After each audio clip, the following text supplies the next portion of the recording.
What's up, my beautiful kings and queens? It's your girl, Queen Jzajaidah, of course. Gonna hop on here real quick and touch on a subject very briefly. I was asked to clarify something that I said a few months ago. You know, I have no problem providing clarity for somebody who either disagrees or does not understand something that I say, nor do I backpedal or sugarcoat things. So if I could say it once, I could say it twice. What I said in my original post, this has been months ago, so I don't even know why it's coming up now, but just shows how closely people are watching. I referred to the Black Lives Matter movement. And I said that I do not like it when we put Black Lives Matter on a post or a picture or anything on social media. And then along comes some white person saying, it's not just Black Lives Matter, all lives matter. Yeah, all lives do matter. But we're not talking to you right now. Like, nobody said that your punk ass life didn't matter. I'm talking to my people right now. We're the ones that are getting gunned down unnecessarily. We're the ones that are getting jailed and incarcerated at a higher rate. We're the ones that are being underpaid and mistreated. And do you understand that it's 2015 and my people are still getting hung from trees right now? The young black men are popping up with their organs being missing. So pardon me if I'm not sympathetic when you come with this hashtag all lives matter shit, because who is after you? Are you endangered? No, my people are endangered right now. Who is hunting you down? Who is killing you? What police officer is shooting your sons? Kids, my nigga, kids. Little Timmy's not in danger. Little Raekwon is. You know what I'm saying? So I'm talking to my people. And when I'm having a conversation with my people that does not concern you, shut the hell up. It's not for you to comment on. If you want to be supportive and you want to rally, you know, white people, they stand with us on some things. All white people aren't racist assholes. I'm completely aware of that. However, if I'm not talking to you, shut up. Plain and simple. I mean, I understand that you're saying that you can sympathize with the struggle that black people are going through right now. You can say, well, you agree that it's not right, and you and your feelings about it. I get it. Thank you for the support, mama. However, there's a big difference between knowing and experiencing that struggle and witnessing that struggle from the outside.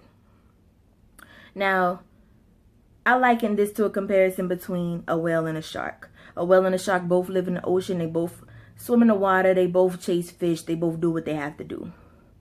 Both can be very dangerous animals. However, a whale can't tell you how it feels to be a shark. And a shark can't tell you how it feels to be a whale. There's two different experiences. Even if they're put in a similar situation, they have two different life experiences. They go through two different things.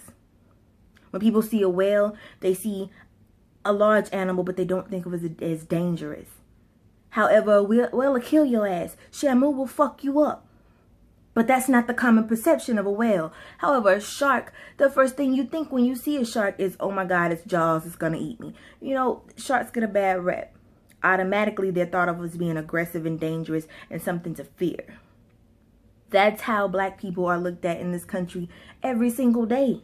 We sharks out here. Even if we're swimming along in our own natural habitat, minding our business, eating fish, doing what the fuck we're supposed to be doing, we're still viewed as being dangerous. White people don't have that issue. Because you cannot oppress a group of people for thousands of years. You cannot steal everything from their language to their heritage to their culture to their fucking freedom. You cannot steal everything about a person and then think they're not going to eventually get fed up with this and clap back at you. You have to understand that I'm pregnant right now. And the fact that when I sat in that doctor's office and they told me that I was having a little girl, that I felt a small sense of relief, that I was not bringing a young black man into this world because I knew how hard it would be for him. I knew the things that he would go through. I knew the stereotypes that he would face, the prejudgments that he would face, and the bullshit that he would have to deal with. I felt a small sense of relief. But then I had to think about it. Even my little girl has a chance of being body slammed at a pool party. Even my little girl can be found hanging in a jail cell and say she killed herself. You know what I'm saying? So it's like, our babies are not safe, period. Meanwhile, your little ratchet ass kids blessed with that lack of melanin, I guess it's a blessing in your eyes, can walk into one of my people's church, open fire in a church service. These niggas, when they find him, they take him to get him a combo. Took this nigga and got burgers and fries before they took him to jail. He made it out alive. You understand what I'm saying? Your pawpaw, your uncle, whoever this greasy motherfucker is, can go into a Planned Parenthood clinic and just get the busing at people. He makes it off the scene alive. Meanwhile, if one of my people reaches for his ID too quick, it's a wrap. They're going to Swiss cheese him up. Holes everywhere. For what? It's because of that fear. It's because they're already scared before they get there. You have to understand that I saw this young brother, this Laquan, not even walking towards a police officer, walking down the road minding his business. The police officer was not on site for even 10 seconds. Literally started shooting before he was even on site 10 seconds. And said that he feared for his life. Watch this young man hit the ground with his body riddled with bullets and continue to shoot. Shot that man 16 times. For what? You that scared? Like I said, it's that guilt. If you hadn't done so much shit, you wouldn't have a reason to be scared that way. But I'm going to tell you, I'm going to be honest with you. You can flag this video. You can report it. I don't care. I'll put up another one. I'm going to say what the hell I got to say. You're supposed to be scared right now. Because the way that I feel, and I'm getting ready to bring a child into this world, I feel as though you come for me, you come for mine. It is my God-given right to defend what the fuck belongs to me. And just to expound on that a little bit, I take this goddess shit seriously. Understand that. Understand that every race on this planet came from a woman that looks like me. Grasp that. Wrap your mind around that. White people are simply genetic mutations of black people. You're little albino babies that we put in their own community. You're going to tell me that we're inferior to you. How the fuck am I inferior to something that I created? I cannot be inferior to you. I made you, bitch. What you mean? Like, seriously, my people were ruling entire dynasties. When you were covered in hair, living in caves, eating raw meat, didn't have a written language, clicking and beeping, making sounds to communicate, pointing and grunting. My people changed that. You didn't even know how to wash your ass before my people came along. You civilized, you motherfuckers. But I'm the inferior one? Bitch, bye. Like, really? And I'm sorry for the language. I'm sorry for the aggression. If you're taking it the wrong way, it's probably because I'm talking to you. But it's to the point where I'm tired. Time out for the bullshit. It's time out for the marches and the picket signs. You have to understand that back in the day, whenever somebody was to come at our people the wrong way, whenever somebody took one of our people, whenever somebody came into our villages, into our community, and hurt somebody that belonged to us, we sent warriors out. It was off with that motherfucker's head. We bought their bones and their teeth back as souvenirs and made jewelry out of them motherfuckers. So that when the next person saw us, they knew, nah, don't fuck with them. Don't fuck with them over there. They crazy, boy. They'll chop you up and put you on the chain. No, we don't do that anymore. Instead, we take our magic markers and we make these nice little peaceful protest signs and we go singing these old Negro spirituals marching through the streets. For what? What good is it doing? We've been marching since the fucking 50s. What progress have we made? They gave us the right to vote. Okay, whoop the motherfucking do. Everybody knows that our votes don't count for shit. Everybody knows that they choose that president in January, not November. They already know who the president is going to be. You go cast your vote on this bullshit if you want to, thinking they gave us some equal rights. Ain't nothing equal about this shit. Nothing at all. So I'm telling you now, I'm tired. I'm fed up. Don't invite me to no fucking marches. I'm not going. Fuck your march. You march and sing out there all you want to and see what the fuck is going to change. They're still going to kill our babies. They're still going to lock up our husbands and our brothers. They're still going to kill us.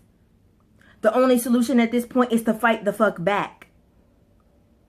But your little picket sign cute though. Took a whole lot of time. Made Crayola a whole lot of money. All these punk ass picket signs. Fuck that. I'm not no marching type motherfucker. You come for me, I'm fighting back. You might kill me, but I'm not going out like no bitch. You gonna know I was there. You might whoop my ass, but you gonna know I was there. Understand, this ain't no easy lay down, playboy. So yeah, I don't do the marches. I'm not out here, you know, it's not my lane. If that makes you feel better, if that's a way to release your frustrations, by all means, march away. But I'm not scuffing up my damn Timberlands out here marching for nothing, when nothing's gonna change.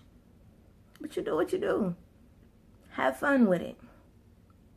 Farrakhan came to us and said, all right, boycott Black Friday, boycott Christmas.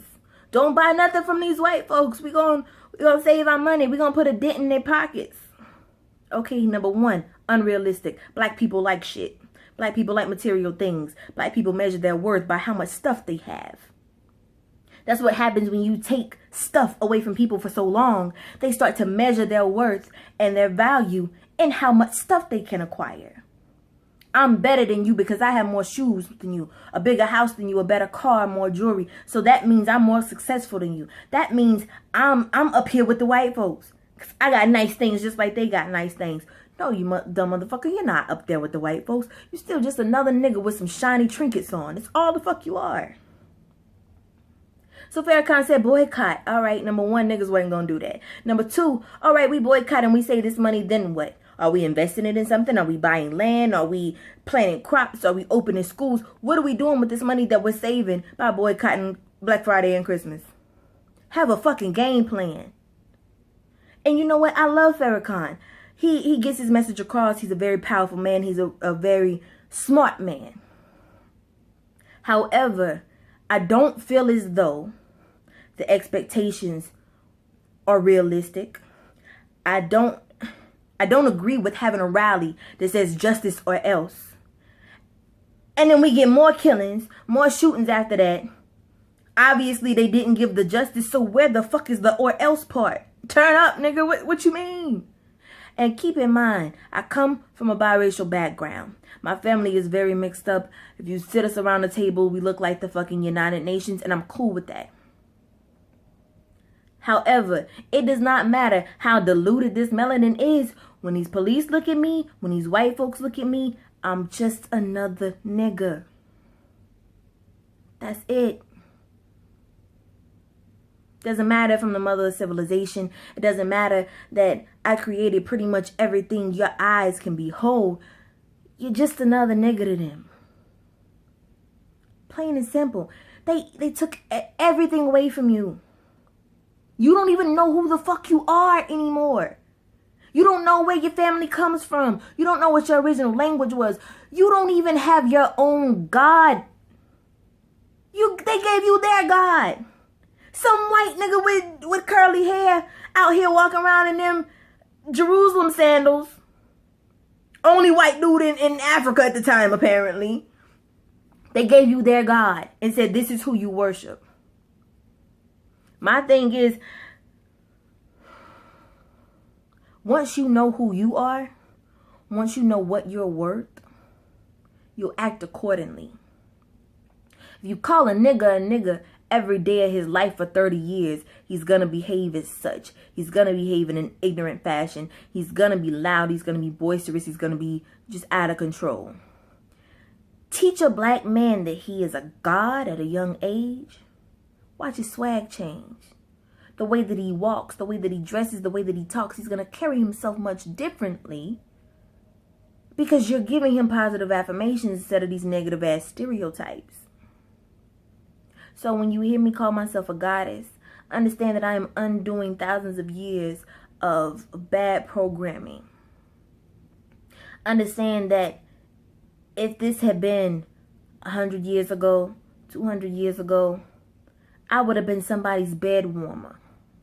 I would have been master's daughter that he snuck out to the slave cabins and made, and I'd have been in somebody's house getting bread with white folks to make other little house niggas to clean up and cook for his white family. Now, free to do whatever the fuck I want to do. I can get on a site like YouTube or Facebook and talk pure cash shit. Because I can. And understand that I mean every word. None of this is entertainment. This is not. I understand that I have a very colorful vocabulary. I get that. I always have. You're gonna laugh at some of the shit that I say because I'm a funny bitch. I mean, really. But I'm dead serious. Time's out for the fun and games. Time's out for the bullshit. Time's out for these punk ass picket signs. I'm tired. So do me a favor. Don't hit me up talking about hosting or speaking or doing anything in any more of these marches. Because I'm not coming. I'm done with it. Protest what? For what? Have they heard you the last 50 fucking years when you've been marching? So what's gonna change now? Call me when it's time to turn up. That's what you do. When y'all niggas ready to fight back, when it's time to turn up, that's when you call me. I got it. I got your back on it wholeheartedly. However, as long as you marching and singing these punk ass songs, I'm good. I'm so